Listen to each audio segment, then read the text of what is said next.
All right, listeners, I think you know that we are part of the Radiotopia network, which is basically a network built on the idea that you should support the most creative, independent audio makers around.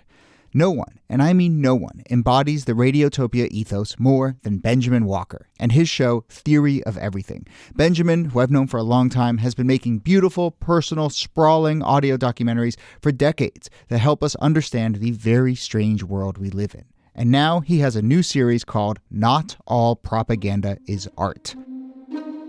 The new series goes back to the 1950s, when Western security agencies like the CIA paid artists, writers, and intellectuals to fight the cultural Cold War. The CIA funds were free. I mean, no one was told what to say. Gloria Steinem, activist who sees the CIA as a sort of enlightened pal or rich uncle, there is another viewpoint. Look, if you're listening to this show, I know you like secret histories. I know you like a mix of culture and politics and shadowy figures. So what are you waiting for? Not All Propaganda is Art from Benjamin Walker. You can find it now wherever you listen or at theoryofeverythingpodcast.com. This day is brought to you by Progressive. Are you driving your car or doing laundry right now? Podcasts go best when they're bundled with another activity. Kind of like Progressive home and auto policies. They're best when bundled too. Having those two policies together makes insurance easier and could help you save. Customers who save by switching their home and car insurance to Progressive save nearly $800 on average. Quote a home and car bundle today at Progressive.com. Progressive Casualty Insurance Company and Affiliates. National average 12-month savings of $793 by new customers surveyed who saved with Progressive between June 2021 and May 2022. Potential savings will vary.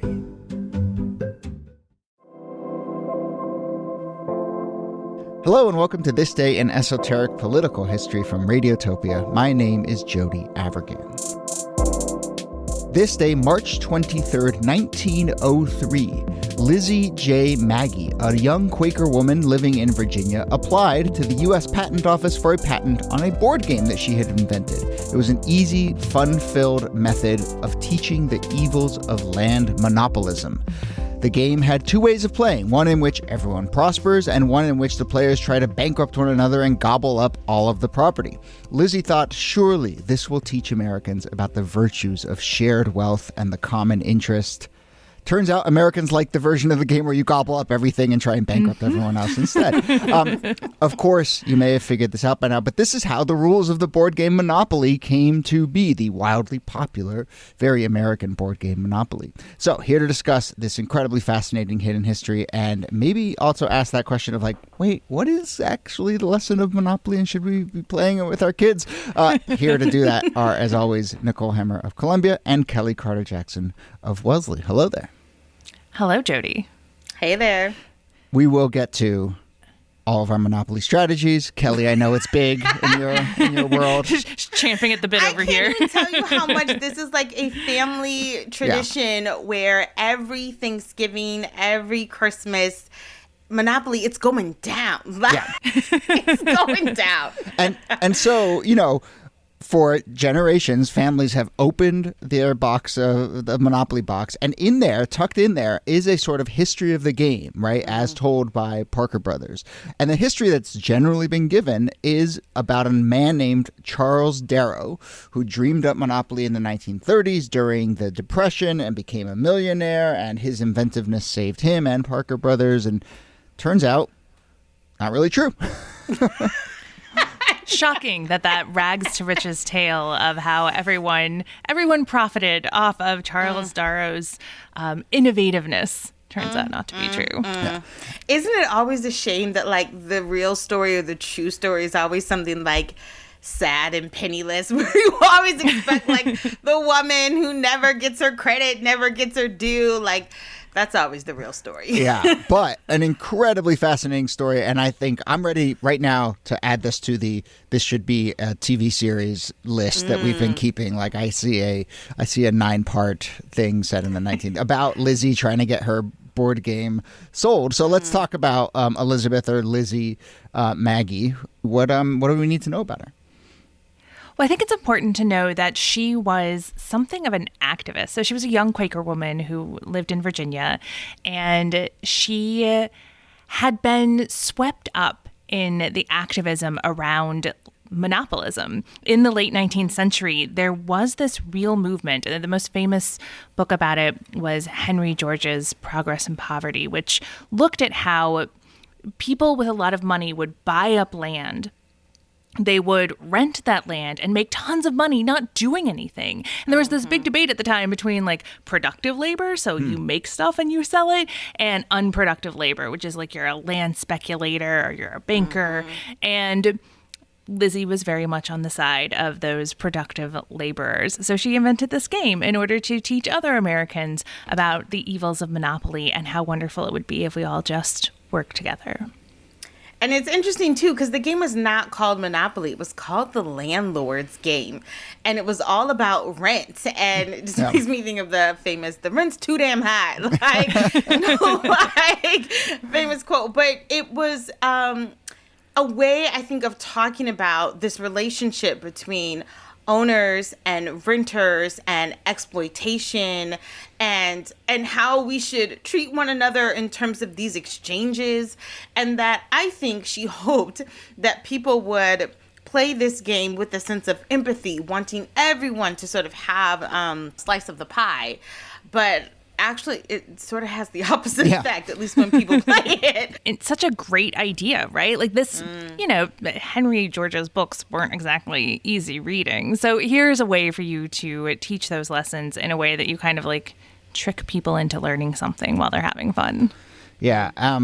It's the Landlord's Game is not as catchy as Monopoly. I mean, maybe if she'd called it like Class Warfare, you know, then there's a enticing title.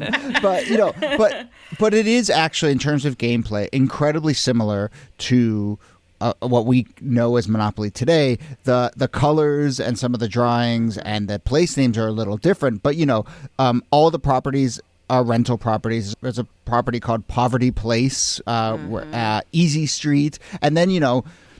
These are some of the lessons embedded in this, but, you know, there's Lord Blueblood's estate, and when you trespass, you go to jail, right? And then there's banks and poorhouses and railroads and utilities.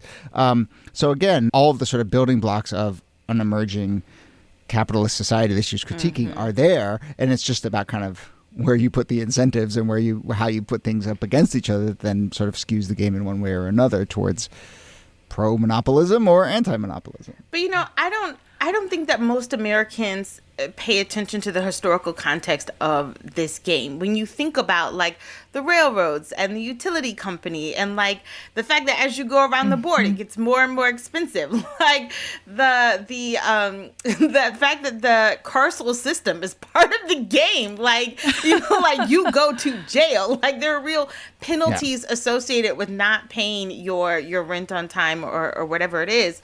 Like, now I look back on this game and I'm like, man, so much of this makes so much sense, especially at the turn of the century. You're thinking about the rise of the Gilded Age, and when you think about robber barons and you think about the Vanderbilts and the Rockefellers, a lot of this makes so much sense. And the populist who were taking aim at exactly those, you know, taking aim at the fares on the railroad and who were taking aim at the fares for grain elevators. And so they were, and this was a political movement that was obsessed with utilities and things like the gold standard and really had economics right at the heart of their politics in a very specific way.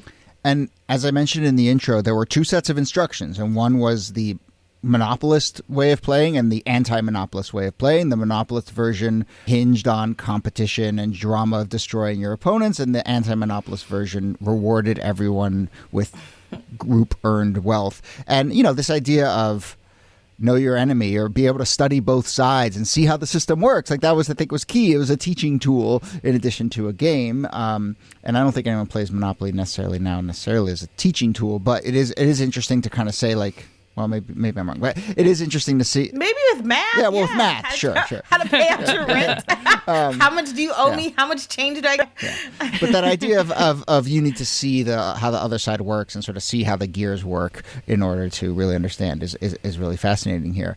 Do you want to talk a little bit about kind of when Darrow and then Parker Brothers and sort of how this starts to lose Lizzie's grasp? I mean, one thing we should say, by the way, at the time, 99% of patents came from men. So the fact that she's a woman, we hinted at it, but the fact that she's a woman filing a patent here for what would become a pretty popular game, even under her name, is pretty remarkable. And it seems like her game was popular enough that other people were exposed to it. The people were playing it. They were trying out the anti-monopoly side. They were trying out the monopoly side. And Charles Darrow seems to have been one of those people who was exposed to this game.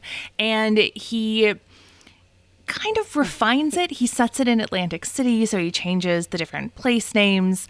And he goes for the monopolist approach to playing the game. He creates these hand-painted oilcloth games. He's selling them for $4, and this really takes off. But because they're handmade, he needs a little bit of help in production and in sales, and this is how he ends up teaming up with the Parker brothers. Right. So I think there's a more insidious reading of this, which is because reports are that she had actually submitted it to Parker Brothers and they had rejected it, but it was maybe still floating around internally. And, it reminds me of you ever go to those job interviews where they're like, part of your job application is give us 10 great ideas for something. And it's I'm giving you my best ideas, but it is kind of, I don't know. So maybe there's something Thanks there. for applying. Yeah, exactly. And then 6 months later, they're doing it. But anyway, so Darrow, her goal, we should say her goal was not to make money in the way that these men are trying to make money or make a profit. Her stand sort of the ills of society and how everyone is pretty much getting their clock cleaned. And I think she much would have wanted this game to propel people to think about policy differently and change policy or change the taxation system, which is one of the real grievances that she talks. People get taxed. That doesn't come to pass by the very nature of people trying to make profit. And people make a ton of profit off of this, right? Parker Brothers buys up the game. They trademark Monopoly. They eventually, I think they buy out her patent for maybe $500. And Darrow ends up becoming a millionaire. And that part of the story seems to be true. And of course, Parker Brothers makes millions and millions and millions of dollars off of this game. So in a way, the lesson of Monopoly is capitalism always wins. I suppose so. Perhaps, well, each side of this was tried and true in their beliefs of sort of economic approach, I suppose. But there is a meeting. So now we're talking, this is episode 6 of our, 8-part series here. But Darrow and Maggie do have apparently a meeting because there is talk that he had infringed upon her patent. And in 1935, so all this is starting to go down in 1906, 1910. Monopoly starts to take off in the 20s and 30s. By 1935, they do have a secret meeting in which they reach a settlement granting Parker Brothers worldwide rights in order to release Darrow from legal costs that he would incur defending the origin of the name. But do we have any sense of whether she gets a cut here, or is she just completely written out? After this meeting, she gets a little bit of money, but nowhere near the amount of money that the Parker brothers are certainly going to make with the game that they put forth that goes off to market. And, it's not necessarily clear how she feels about this. Again, as I mentioned before, she really just wanted to sort of change the system and change the way that people thought about rent and taxation. And she saw herself as someone who was pushing for those goals. So even though that's not her motivation, it still doesn't make sense for her to not be cut in properly and paid properly. And she says in an interview, that interview that she does in 1936, she says, it's okay if I never make a dime, so long as Henry George's single tax idea was spread to the people of the country. And I gotta say, she didn't get a dime or Henry George's single tax idea spread. And part of that, is, we should clarify, is that as part of this settlement, she gets $500. They get to use the name Monopoly on Darrow's version. But then Parker Brothers also agrees to make for a little bit the Landlord's game and also sell it. But they don't market it. They don't really push it out there. It does apparently still have 2 versions of the rules, but one version that comes with the game is the monopolist version. And to play the non-monopolist version, you have to write to Parker Brothers and ask for the rules. They just completely undermine the whole enterprise. And then eventually, gonna do that. Yeah, and eventually it goes away. And she fades into obscurity. No one buys the Landlord game. As we said, Darrow becomes the first ever board game millionaire. And the other part of this is it is very, very recently that all of this history kind of gets reclaimed. And it's like in the mid 2000s that finally people start to realize, oh, there's some history here. And part of it is actually comes through, we haven't really mentioned this town in Delaware that was sort of like trying out a lot of George's theories about single tax. It's like people in this town are researching their own history, and then they're like, oh, who's this interesting person? And what did she do? And they're like, oh my gosh, this was the actual inventor of monopoly. But, you read all the scholarship or reporting about this, and it's like in 2005, 2010, 2015. Finally, there was a book in 2015, but, about 100 years of just totally obscured, forgotten history. Yeah, it's wild to think about how a story like that gets lost and recovered, and how many other stories like that still are awaiting recovery. Right. Especially for something that is so popular and has remained so popular. It's not like this was a hidden corner of a hidden story. This was like sitting in plain sight because everyone plays Monopoly. Yeah, and this game has not faded into obscurity. Like it still sells. People still play it. People still have, if you're me, nostalgic memories for playing this as a kid. And I feel like it's become a tradition that we play, again and again, something I look forward to playing with my kids. But when you think about the history of it, I don't know, it's kind of sobering to know that that the origin story of this is not so great. Yeah. All right, Kellie, tell us about the role of Monopoly in your household, and will you next time you play stop and say, well, kids, I know. History lesson. No one wants that history. I'm always getting ragged on for being like that academic person that's like, did you know? But no, I think it's so funny when all of my sisters were getting married, Monopoly was like the test of how we sort of wondered if their fiance or partner was worthy of being in the family. So it was like, come play Monopoly with us and let's see how good you are at taking care of my daughter. Like it was bad. It was really bad. We're so competitive in my house that for a while my mom had to set guidelines around how we play, because it was pretty ruthless. That test and that sort of competition, I mean, was it just it's a board game and it's very competitive, and so that's going to bring out certain character traits, or is there something specifically about money and monopolism that you're testing, or you feel like comes out? I feel like it's both, especially because when my brother-in-law played, he's a banker now, and so it was like, dude, if you lose, this is not a good sign.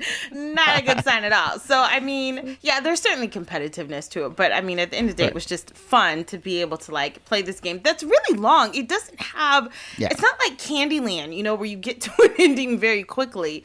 This game can go on for hours, depending on how deep people's pockets are. Yeah, it's a slog. And then, obviously there's the history of the banker cheating in Monopoly, and you always want to put a trust. Yep, always want to put a couple hundreds up their sleeve or whatever.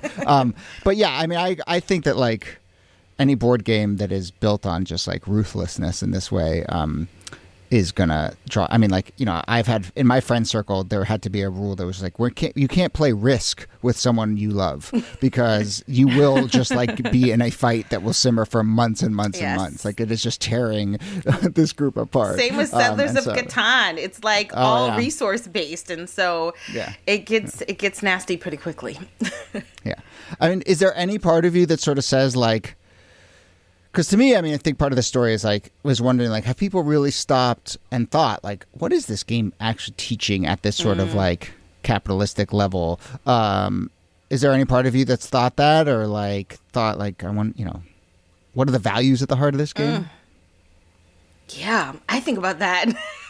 I've probably thought about that more recently than when I was a kid, but now I definitely think about the fact that when you look at the setup of the board, and when you look at the inexpensive property and the expensive property and the ability to accumulate wealth, I mean, there's a lot of lessons there about how the rich get richer and the poor get poorer, and what happens when you can't afford to pay, the fact that you go to jail, the fact that sometimes jail becomes a safe haven because you don't want to go out on the board to pay these high rents. There's a lot about this game that is just really problematic. and I think it promotes, it definitely promotes hoarding and greed, because that's the only way that you can win. And at the same time, there are games like Grand Theft Auto. And so, it's hard to have a moral panic about Monopoly when it seems so wholesome in comparison. Yeah. You've never played the version of Grand Theft Auto where you're just handing out goodies and cooperative and you're just driving around and giving out free food and so forth, planting flowers and stuff? I haven't been on that setting yet. All right. NIki, was this part of your growing up? Look, we played it every once in a while, but you mentioned the word slog earlier, and that is definitely what I associate with Monopoly. So it was not at the top of our board game list. I'm more of a Scrabble girl. Of course. Which also can be vicious and cutthroat vicious. and lead to thrown boards. Listen, Scrabble, Yes, that's my game.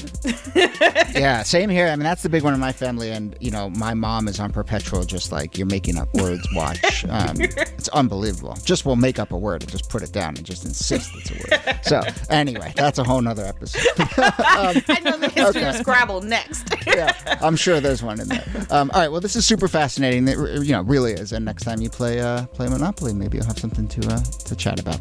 Okay, Nicole Hemmer, thanks to you. Thank you, Jody. And Kellie Carter-Jackson, thanks to you. My pleasure.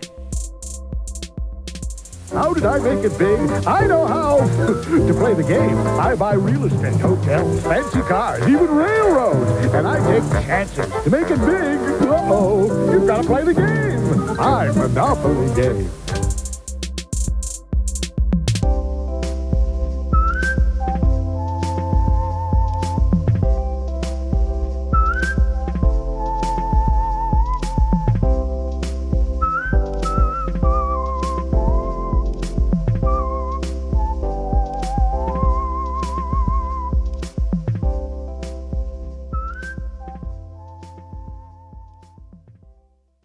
Support for This Day in Esoteric Political History comes from Odoo. If you feel like you're wasting time and money with your current business software or just want to know what you could be missing, then you'll need to join the millions of others who have switched to Odoo. Odoo is the affordable, all-in-one management software with a library of fully integrated business applications that help you get more done in less time for a fraction of the price. To learn more, visit odoo.com/thisday. That's odoo.com/thisday. Odoo, modern management made simple. Radiotopia. From